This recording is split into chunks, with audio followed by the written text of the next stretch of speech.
أعوذ بالله من الشيطان الرجيم بسم الله الرحمن الرحيم السلام عليكم ورحمة الله وبركاته. الحمد لله رب العالمين والعاقبة للمتقين والصلاة والسلام على سيدنا محمد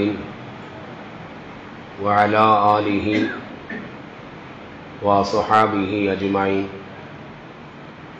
أما بعد، قال الله تعالى في القرآن العظيم وفي الفرقان المجيد: أعوذ بالله من الشيطان الرجيم، بسم الله الرحمن الرحيم. وأعدوا لهم ما استطعتم من قوة ومن رباط الخيل ترهبون به عدو الله وعدوكم. صدق الله العليم. قال نبينا محمد صلى الله عليه وسلم: كلمة حق عند سلطان جائر صدق صادق الأمين صلى الله عليه وسلم. அல்லாஹுவின் நிகரில்லாத அன்பும் அருளும் அருமநாயகம் ரசூலுல்லாஹி ஸல்லல்லாஹு அலைஹி வஸல்லம் அவர்கள் மீதும் அவர்களின் குடும்பத்தவர்கள், சத்திய தோழர்கள், நல்லோர்கள், நாதாக்கள், வலிமார்கள், குறிப்பாக ஜும்ஆவினுடைய கடமையை இறைவனுக்காக நிறைவேற்ற வேண்டும் என்பதற்காய் அவன் இல்லம் நாடி வந்திருக்கக்கூடிய நம்மவர்கள் மீதும் உலகில் வாழ்கின்ற முஃமினான முஸ்லிமான அனைவர்கள் மீதும் இறையருள் என்றென்றும் உண்டாவதாக. ஆமீன். அல்லாஹ் ஏவியதை எடுத்து நடக்கவும் அவன் எச்சரித்ததை தவிர்த்து வாழக்கூடிய பாக்கியத்தையும் வல்ல ரஹ்மான் அனைவர்களுக்கும் நிறைவாக வழங்குவானாக. ஆமீன். நாம் இருக்கக்கூடிய இந்த இந்திய தேசத்திலும் உலகளாவிய அளவிலும் முஸ்லிம்கள் கண்ணியத்தோடும் சகோதரத்துவத்தோடும் வாழ்வதற்குரிய வழியை அல்லாஹ் விசாலமாக திறந்து வைப்பானாக. நாம் குழுமிருக்கக்கூடிய இந்த இறை இல்லத்தின் வளர்ச்சிக்காக பாடுபடக்கூடிய அத்துணை நபர்களையும் அல்லாஹ் அவரது நிகரில்லாத பேரருளால் அங்கீகரித்துக் கொள்வானாக. ஆமீன். சங்கைக்குரிய அல்லாஹ்வின் நல்லடியார்களே, மனித சமூகத்தில் பின்பற்றப்பட வேண்டிய உரிமைகளை குறித்து பிற மதங்கள் சொல்வதை விடவும் இஸ்லாம் மிக தெளிவான வழிகாட்டுதலை சொல்லி தந்திருக்கிறது. தனி மனிதனுடைய உரிமை, குடும்ப உறவுகளின் மீது உண்டான உரிமை, சமூகத்தின் மீது உண்டான உரிமை, இப்படி பல்வேறு நிலைகளில் நாம் பின்பற்ற வேண்டிய அல்லது நமக்கு தர வேண்டிய உரிமைகளை குறித்து இஸ்லாம் மிக தெளிவாக சொல்லி தந்திருக்கிறது. பொதுவெளியில் இருவர்கள் சந்தித்து பேசக்கூடிய நேரத்தில் அந்த இடத்தில் நீங்கள் உரிமைகளை பேண வேண்டும் என்று மார்க்கம் சொல்கிறது. உரிமைகள் என்று சொன்னால் எல்லா இடங்களிலும் உரிமைகள் உண்டு. நம்முடைய உடல் உறுப்புகளுக்கே நாம் தர வேண்டிய உரிமைகள் என்பது உண்டு. முஹம்மது ஸல்லல்லாஹு அலைஹி வஸல்லம் அவர்களிடத்தில் ஸஅத் ரலியல்லாஹு அன்ஹு அவர்கள் தன்னுடைய மகனினுடைய புதுமண வாழ்வை குறித்து முறையிடுகிறார்கள். மகனார் பகல் நோன்பு வைக்கிறார், இரவெல்லாம் நின்று வணங்குகிறார். சொல்லப்படுகின்ற செய்தி, பெருமானார் ஸல்லல்லாஹு அலைஹி வஸல்லம் சஅத் ரலியல்லாஹு அன்ஹுடைய மகனாரை அழைத்து சொன்னார்கள், உங்களுடைய கண்களுக்கென்று உரிமைகள் உங்களுக்கு இருக்கிறது, உங்க கண்ணுக்கான ஹக்கு என்பது உங்களுக்கு இருக்குது, அதற்கான ஓய்வுகள் என்பதை தர வேண்டிய பொறுப்பு உங்களை சார்ந்தது. இரவெல்லாம் நின்று வணங்குவதாக, பகலெல்லாம் நோன்பு நோற்பதாக தங்கள் மீது உண்டான தகவலை நான் அறிந்தேன். கண்களுக்கான ஓய்வு, உடலுக்கான ஓய்வு என்பது அவசியம், அதனால் அதையும் நீங்கள் நிறைவேற்றுங்கள். பெருமானார் ஸல்லல்லாஹு அலைஹி வஸல்லம் அவர்கள் அதை சொல்லிவிட்டு அழகாக உபதேசிக்கிறார்கள். உங்களுடைய உறவுகளுக்கென்று உரிமைகள் உண்டு, அதையும் நிறைவேற்றுங்கள். உங்களுடைய மனைவியாக வந்திருப்பவர்களுக்கான உரிமை, அவர்களுக்கு நீங்கள் தர வேண்டிய உரிமை என்பது உங்களை சார்ந்தது இருக்கிறது, அதையும் நீங்கள் நிறைவேற்றுங்கள். மிக மெல்லிய வார்த்தைகளை கொண்டு மிக ஆழமான பொருளை அண்ணல் பெருமான் முஹம்மது ஸல்லல்லாஹு அலைஹி வஸல்லம் அவர்கள் தன் தோழருக்கு சொல்லி விவரிக்கிறார்கள். இது அவர்களுக்கு மட்டுமான செய்தி அல்ல, இந்த மனித சமூகத்திற்கே உண்டான செய்தி. நாம் நமக்கான நம்முடைய உடல் சார்ந்த உரிமைகளை சரியாக நாம் பேண வேண்டும் என்பதை மார்க்கம் வலியுறுத்துகிறது. நம்முடைய உறவுகளில் உள்ளவர்களுக்கு உண்டான உரிமைகளை சரியாக கொடுக்க வேண்டும், மார்க்கம் வலியுறுத்துகிறது. பெருமானார் ஸல்லல்லாஹு அலைஹி வஸல்லம் அவர்கள் தோழர்களிடத்தில் கேட்டாங்க, நீங்கள் வழிபாதைகளில் அமர்ந்து பேசுவதை தவிர்த்து கொள்ளுங்கள். ஈயாக்கும் வல் ஜுலூஸ அலா துருகாத் ஃபகாலு மாலனா புக்துன்.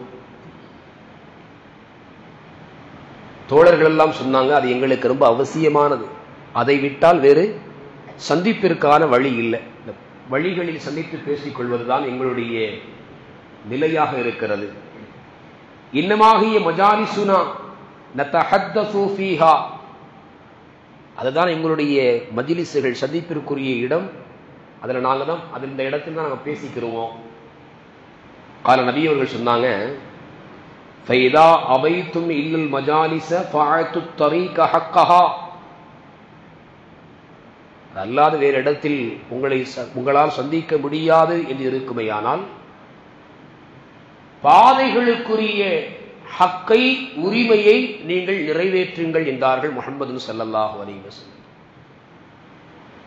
இந்த மார்க்கம் மனித சமூகத்திற்கு எவ்வளவு தூரம் வழிகாட்டுகிறது. உரிமைகளினுடைய விஷயத்தில் தன்னுடைய உரிமையை பாதுகாக்க வேண்டும் என்று சொன்ன இந்த மார்க்கம், அதே போன்று பிறருக்கு தர வேண்டிய உரிமைகளிலும் நீங்கள் சரியாக இருக்க வேண்டும் என்பதை எவ்வளவு தூரம் சொல்லியிருக்கிறது என்பதற்கான ஒரு நிகழ்வு தான் இந்த நிகழ்வு. பெருமானார் ஸல்லல்லாஹு அலைஹி வஸல்லம் அவர்கள் சொன்னார்கள், அப்படி நீங்கள் சந்தித்து பேசுவதாக இருந்தால் வழிபாதைகளில் அதைக்குரிய ஹக்கை, உரிமையை நீங்கள் நிறைவேற்றுங்கள். காலு வமா ஹக்கு தரீக், தோழர்கள் கேட்டாங்க, பாதைகளினுடைய உரிமை என்பது என்ன? பெருமானார் ரசூலுல்லாஹி ஸல்லல்லாஹு அலைஹி வஸல்லம் அவர்கள் சொன்னார்கள், கல்லுல் பஸர், பார்வையை தாழ்த்திக் கொள்ள வேண்டும். நீங்கள் பேசிக் கொண்டிருக்கின்ற பொழுது அந்நிய பெண்கள் கடந்து செல்வார்களே ஆனால் உங்களுடைய பார்வை தாழ்த்தப்பட வேண்டும் என்றார்கள். வகஃபுல் அதா, நோவினை தருவதை அகற்ற வேண்டும் என்று சொன்னார்கள். சிந்தித்து பார்க்க வேண்டும். வெளியில் சென்று உலகத்தை பார்த்து வருகிறேன் என்று சொல்லிக்கொண்டே வெளியில் நாம் செல்கிறோம், வீதிகளுக்கு வருகிறோம் வேடிக்கை பார்ப்பதற்காக. இங்கு மார்க்கம் சொல்கிற செய்தி, வீதிகளில் இருவர்கள் சந்தித்து பேச வேண்டிய நிர்பந்தம் ஏற்பட்டால் அந்த இடத்தில் உங்களுடைய பார்வையை நீங்கள் தாழ்த்திக் கொள்ளுங்கள் என்கிறது. அடுத்த செய்தி, வீட்டில் இருக்கக்கூடிய குப்பைகளை எல்லாம் வீதிகளில் கொண்டு வந்து யாரும் இல்லை என்று சொன்னால் நம்மை வீட்டில் அடுத்துள்ள வீடுகளுக்கு முன்னால் வைத்துவிட்டு நகர்ந்து செல்கிறோம். நம்ம வீட்டு குப்பை கழிவு அடுத்த வீட்டினுடைய வாசலை முன்பே இருக்கிறது. அதற்காக கொண்டு வந்து சேர்க்க வேண்டிய இடங்களில் கொண்டு சேர்ப்பதற்கான சூழல் இருந்தும் கூட அந்த உரிமையை நாம் சரியாக செய்வதில்லை. நம்முடைய அவசரத்தை அதற்கு காரணமாக காட்டுகிறோம். நாம் அதற்கு பல காரணங்களையும் சொல்கிறோம். அவசரமா போக வேண்டிய வேலை இருக்கிறதுனால என் வீட்டினுடைய வாசலை விட்டுட்டு அடுத்த வீட்டு வாசல்ல என்ன செஞ்சிட்டேன், அந்த கழிவு பொருளை வச்சுட்டு போயிட்டேன்.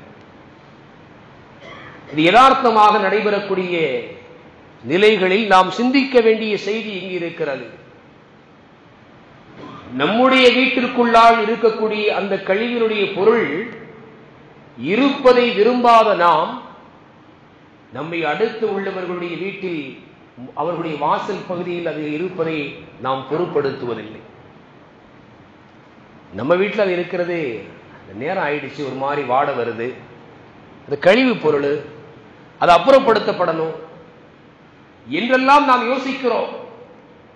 அதை இன்னொருவருடைய வீட்டு வாசலின் முன்னில் அதை கொண்டு வீசி எறிகின்ற பொழுது அவர்களுக்கு எவ்வளவு பெரிய சிரமத்தை அது தரும் என்பதை குறித்து உண்டான சிந்தனை நமக்கு வருவதில்லை.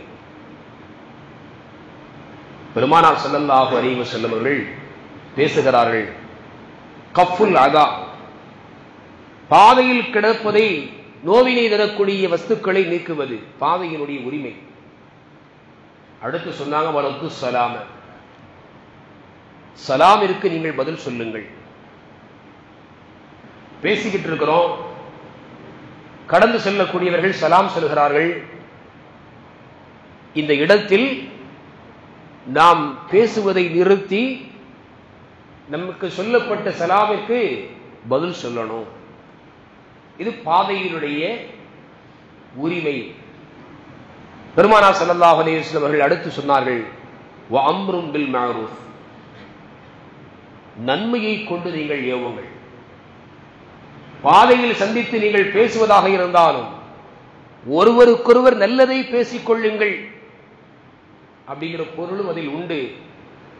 உங்களை சார்ந்து வரக்கூடியவர்கள் அவர்களுக்கு காதில் விடும்படியான செய்திகள் இருந்தால் நல்லதை சொல்லுங்கள், நல்லதை ஏவுங்கள். அடுத்து சொன்னார்கள், வநஹியின் அனில் முன்கர், தடுக்கப்பட்டதிலே தவிர்ந்து கொள்ளுங்கள் என்றார்கள் முஹம்மது ஸல்லல்லாஹு அலைஹி வஸல்லம். பாவமான அருவருப்பான வார்த்தைகள், இழிவான வார்த்தைகள், கேட்பதற்கே முடியாத கொச்சையான வார்த்தைகள், இவைகளையெல்லாம் வீதிகளில் நின்று நீங்கள் சந்தித்துக் கொள்ளக்கூடிய நேரங்களில் அதை பேச வேண்டாம். நல்லதை பேசுங்கள், நல்லதை ஏவுங்கள், சலாமிற்கு பதில் சொல்லுங்கள், நோவினை தரக்கூடிய வஸ்துக்களை அகற்றுங்கள், பார்வையை பேணிக் கொள்ளுங்கள், தாழ்த்திக் கொள்ளுங்கள் என்கிறார்கள் முஹம்மது ரசூலுல்லாஹி ஸல்லல்லாஹு அலைஹி வஸல்லம். ஒரு பாதைக்கு தர வேண்டிய உரிமைகளை இந்த மார்க்கம் இவ்வளவு தூரம் மிக தெளிவாக சொல்லி தந்திருக்கிறது. ஒரு முஸ்லிம் இன்னொரு முஸ்லிமுக்கு செய்ய வேண்டிய கடமைகள், உரிமைகள் என்ன? அபூ ஹுரைரா ரலியல்லாஹு அன்ஹு அவர்கள் அறிவிக்கக்கூடிய செய்தி, ஹக்குல் முஸ்லிமி அலல் முஸ்லிமி ஹம்சுன், ஒரு முஸ்லிம் இன்னொரு முஸ்லிமுக்கு செய்ய வேண்டிய கடமைகள் 5. பெருமானார் ஸல்லல்லாஹு அலைஹி வஸல்லம் அவர்கள் சொன்னார்கள், ரத்து சலாம், சலாமிற்கு பதில் சொல்றது. சில இடங்களில் மனக்கசப்பு ஏற்பட்டு அதை முறித்துக் கொள்ள வேண்டும், மீண்டும் பழைய நிலையில் உறவாக வேண்டும் என்பதற்காக வேண்டி சொல்லப்படுகின்ற சலாமிற்கு அதிகமானவர்கள் பதில் சொல்வதில்லை. அவருடைய சலாமுக்கு நான் ஏன் பதில் சொல்லணும் அப்படின்னு அதற்கு தனி விளக்கம் வேறு நாம் கொடுத்துக் கொள்வோம். சலாம் சொல்லக்கூடியவர் நயவஞ்சகத்தனத்திலிருந்து அவர் தன்னை பாதுகாத்துக் கொண்டார் என்றார்கள் முஹம்மது ரசூலுல்லாஹி ஸல்லல்லாஹு அலைஹி வஸல்லம். எவர் சலாமில் முந்திக் கொள்கிறாரோ நிஃபாக்குனுடைய தன்மையிலிருந்து, நயவஞ்சகத்தனத்திலிருந்து தன்னை பாதுகாத்துக் கொள்கிறார். உறவாகணுங்கிறதுக்காக வேண்டி, கசப்பு நீங்க வேண்டும், மீண்டும் பழைய பந்தம் என்பது நீடிக்க வேண்டும், நல்ல நிலைகளில் நாம் உறவாடிக் கொள்ள வேண்டும் என்பதற்காக வேண்டி நம்மிடத்தில் சொல்லப்படக்கூடிய சலாம் உதாசீனப்படுத்தப்படுகிறது, அவமதிக்கப்படுகிறது. இங்கு அருமைநாயகம் ஸல்லல்லாஹு அலைஹி வஸல்லம் அவர்கள் சொல்கிறார்கள், ஒரு முஸ்லிம் இன்னொரு முஸ்லிமுக்கான உரிமைகளில் முதலாவது சலாமிற்கு பதில் சொல்லணும். ஒருத்தவங்க சலாம் சொன்னாங்கன்னா பதில் சொல்லணும். எந்த நிலையில் இருந்தாலும் சரி, யாராக இருந்தாலும் சரி, வீட்டில் வச்சு பார்க்குறாரு சலாம் சொல்றாரு, வீதியில் வச்சு பார்க்குறாரு சலாம் சொல்றாரு, பள்ளியில் வச்சு பார்க்குறாங்க சலாம் சொல்றாங்க. அது எந்த ஊரை சார்ந்தவர், எந்த நாட்டை சார்ந்தவராக இருந்தாலும் சரி, சலாம் சொல்லிவிட்டால் அதற்கு நாம் என்ன செய்யணும்? பதில் சொல்லணும். ஒரு முஸ்லீமாக இருந்து அவர் சொல்வாரையானால் அதற்கு நாம் நம்முடைய மார்க்கம் சொல்லக்கூடிய அடிப்படையில் முழுமையாக சலாமை வீட்டி சொல்ல வேண்டும். அடுத்து சொன்னாங்க இயாதத்துல் மரீத், நோயாளியை நலம் விசாரிக்குதல். நோயாளியை நலம் விசாரிக்குதல் என்கின்ற செய்தி இன்றைக்கு நாம் நலம் விசாரிக்க சென்றால் நமக்கு அந்த நோய் வந்து விடுமோ என்று அச்சப்படக்கூடிய சில சூழல்கள் எல்லாம் இன்றைக்கு உருவாகி இருக்கிறது சமூகத்தில்.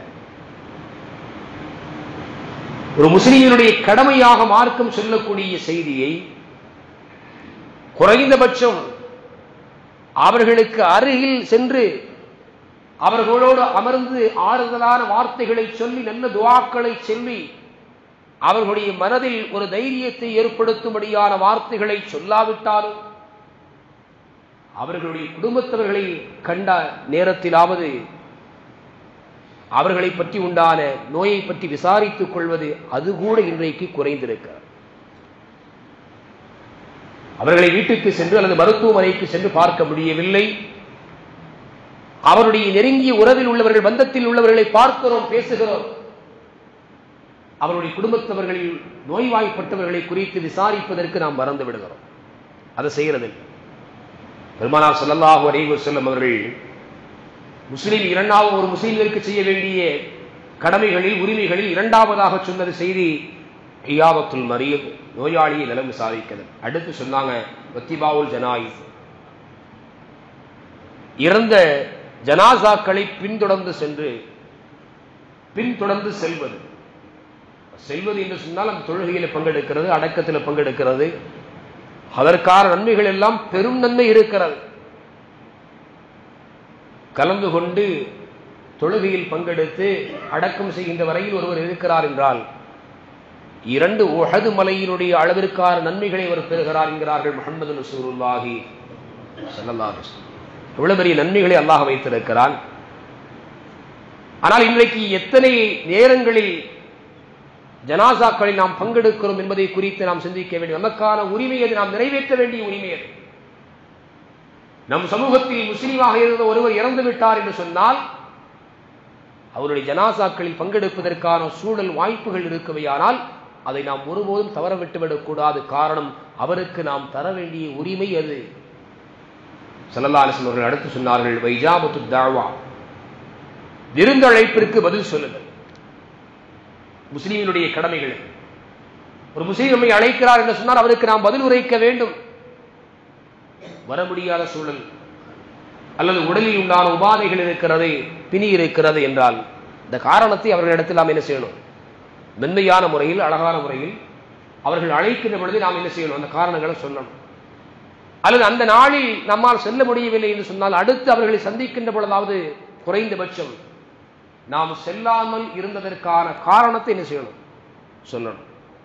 பெருமானார் ஸல்லல்லாஹு அலைஹி வஸல்லம் அவர்கள் அடுத்து சொன்னார்கள் ஐந்தாவதாக தஸ்மியத்துல் ஆத்திஸ், தும்பியவருக்கு பதில் சொல்லுங்கள்.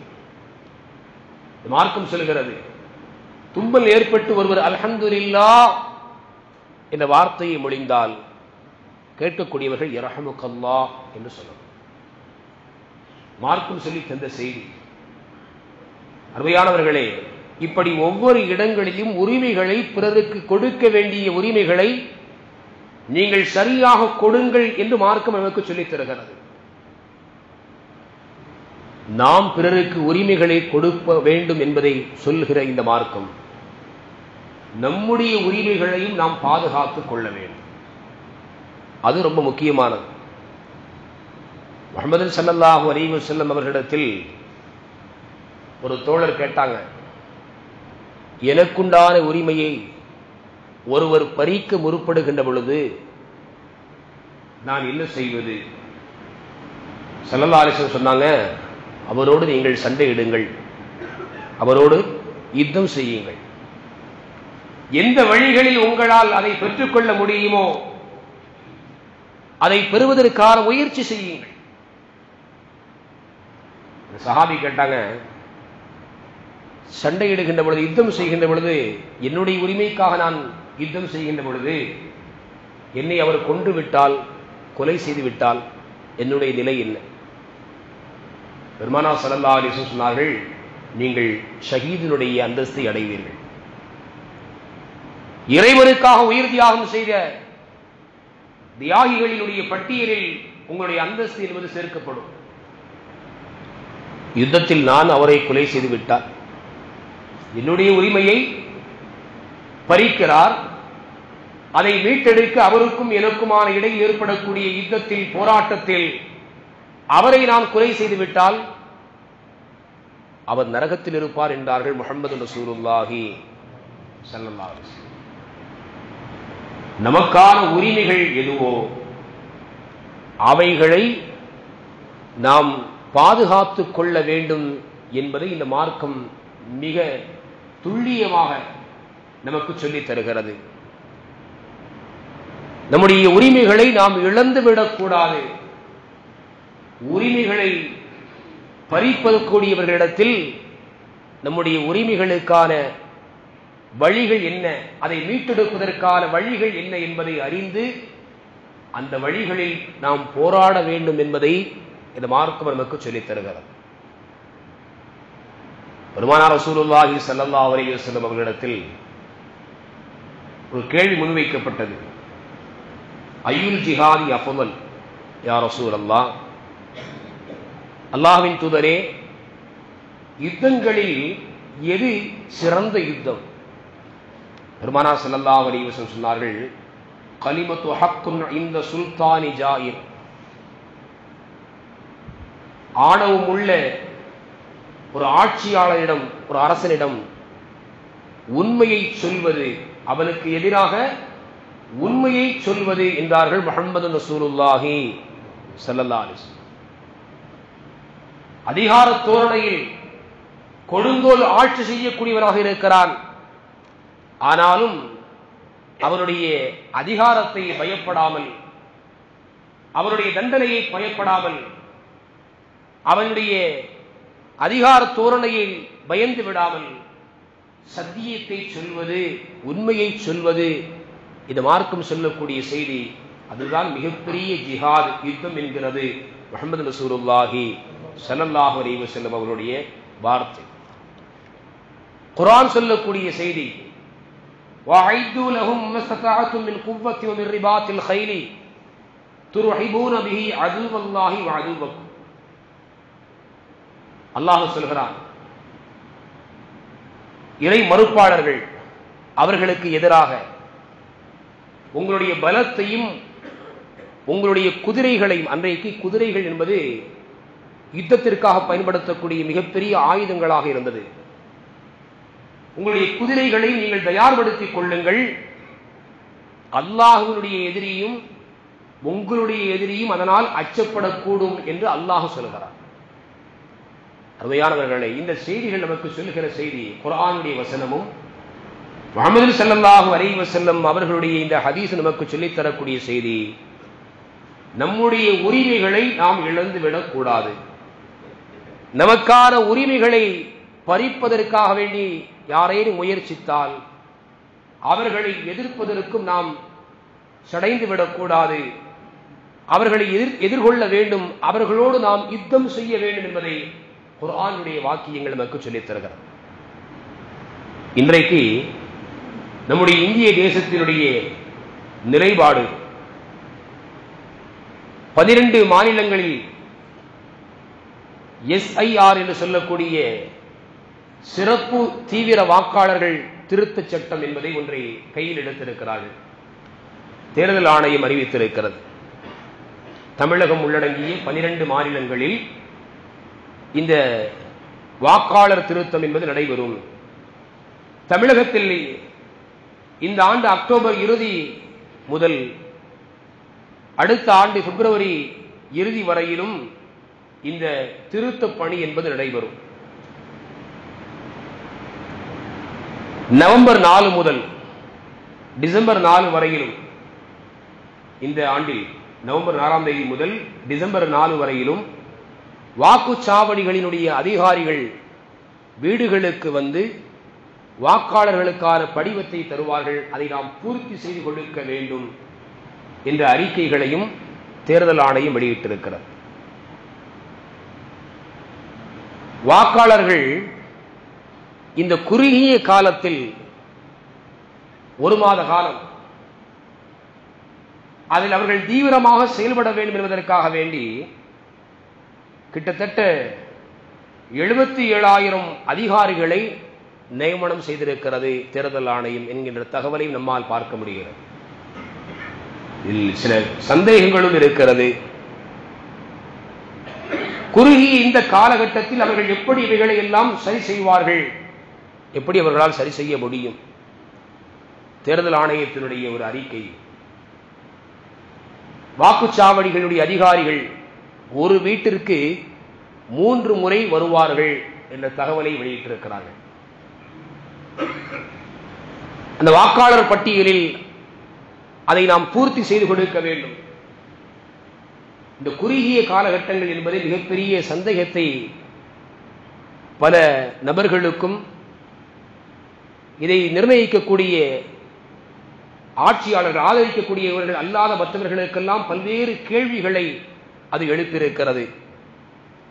ஏனென்றால் சமீபத்தில் பீகாரினுடைய நிலை நாம் எல்லாம் அறிந்தது.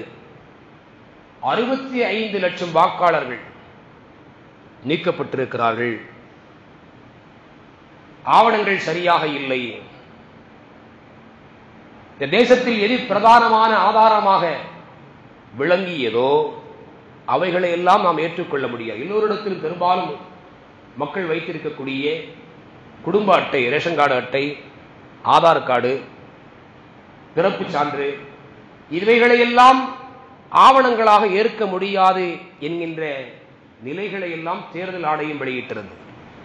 அதனால் பெருவாரியான பெண்கள் பீகாருடைய மாநிலத்தில் வாக்காளர் பட்டியலில் இருந்து நீக்கப்பட்டார்கள்.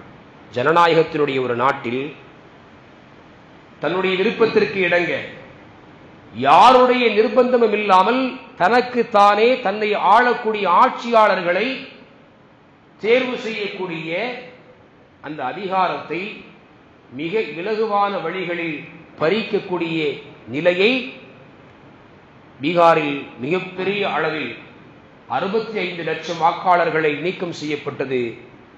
தேசத்தில் மட்டுமல்ல, உலகளாவிய அளவில் அதிர்ச்சியை ஏற்படுத்திய காரியமாக அமைந்தது. அருமையானவர்களே, குறுகிய காலகட்டத்தில் அவர்கள் மேற்கொள்ளக்கூடிய இந்த சீர்திருத்த பணி என்பது பல்வேறு குழப்பங்களை அது வெளிப்படுத்தி விடுகிறது. பல்வேறு வகையான குறைபாடுகள் அதற்குள்ளால் வந்து விடுகிறது என்பதையெல்லாம் பீகாரில் நடந்த தேர்தல் நிகழ்வுகள் நமக்கு பாடமாக இருக்கிறது.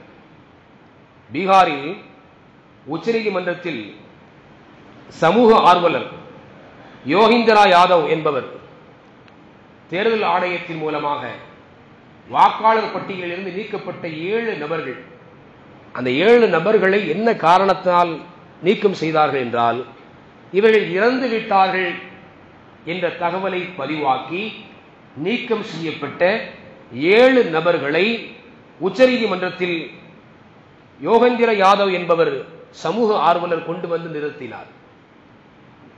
ஒன்றிய அரசினுடைய எதிர்க்கட்சியினுடைய தலைவராக இருக்கக்கூடியவர் ராகுல் காந்தி ஒரு பேட்டி அளித்தார். இறந்தவர்களோடு நேற்றைய தினம் நான் தேநீர் அருந்தினேன். நாளிதழ்களில் நாம் பார்த்தோம், இறந்தவர்களோடு நான் தேநீர் அருந்தினேன் என்கின்ற ஒரு தகவலையும் வெளியிட்டிருந்தார். இருப்பவர்களை இறந்தவர்களாக பதிவிடக்கூடிய ஒரு சூழலும், அதுபோல இறந்தவர்களை இருப்பவர்களாக பதிவிடக்கூடிய ஒரு சூழலெல்லாம் ஏற்பட்டதை பீகாரினுடைய தேர்தல் நிகழ்வுகள் நமக்கு வெளிப்படையாக இருந்தது. அருமையானவர்களை, நம்முடைய பகுதியில் அப்படிப்பட்ட ஒரு சூழ்நிலைகள் வந்துவிடக்கூடாது. நமக்கான உரிமைகளை நாம் என்றைக்கும் விட்டுவிடக்கூடாது. யாரும் அதை பறித்துக் கொள்வதற்கான வழிவகைகளை நாம் எந்த இடத்திலும் அதற்கான இடம் அளித்துவிடக் கூடாது என்பதில் நாம் கவனமாக இருக்க வேண்டும். நம்முடைய இல்லங்களில் இருக்கக்கூடிய பெண்களுக்கு இது சார்ந்த விழிப்புணர்வுகளை அவர்களுக்கான இந்த செய்தியை கொண்டு சேர்க்கணும். ஏனென்றால் ஆண்கள் எல்லா நேரங்களிலும் வீடுகளில் இருப்பது என்பது சாத்தியமல்ல. தேவைக்காக வேண்டி, உழைப்பிற்காக வேண்டி, சம்பாத்தியத்திற்காக வேண்டி வெளியே சென்றிருப்பார்கள். வீடுகளில் இருக்கக்கூடிய பெண்கள் இது சார்ந்த விஷயங்களில் விழிப்புணர்வோடு இருக்க வேண்டும். அதிகாரிகள் வருகின்ற பொழுது அவர்கள் தரக்கூடிய அந்த வாக்காளர் படிவங்களில் என்னென்ன விஷயங்கள் தேவைப்படுகிறதோ அவைகளை சரியாக பூர்த்தி செய்து கொடுக்க வேண்டும். நம்முடைய நிலைகளில் நாம் பாதுகாப்பாக இருக்க வேண்டும்.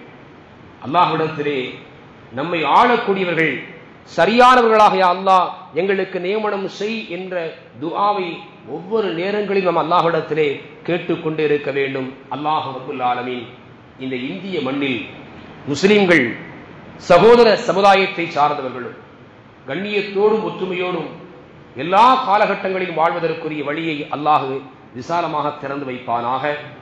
நம்முடைய உரிமைகளை நாம் பேணிக் கொள்வதற்கும் நம்முடைய உரிமைகளை நல்ல ரீதியான வழிகளில் இந்த சட்டம், அரசியல் சட்டம் அனுமதித்த ரீதியில் அதை போராடி மீட்டெடுக்கக்கூடிய சூழலையும் அல்லாஹ் நமக்கு உருவாக்கி தருவானாக.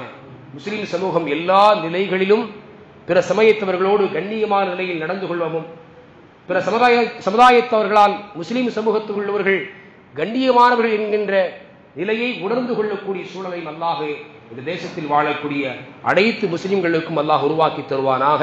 வஆகிரு தஅவானா அனில் ஹம்துலில்லாஹி ரப்பில் ஆலமீன். அஸ்ஸலாமு அலைக்கும் வரஹ்மத்துல்லாஹி வபரகாத்துஹு.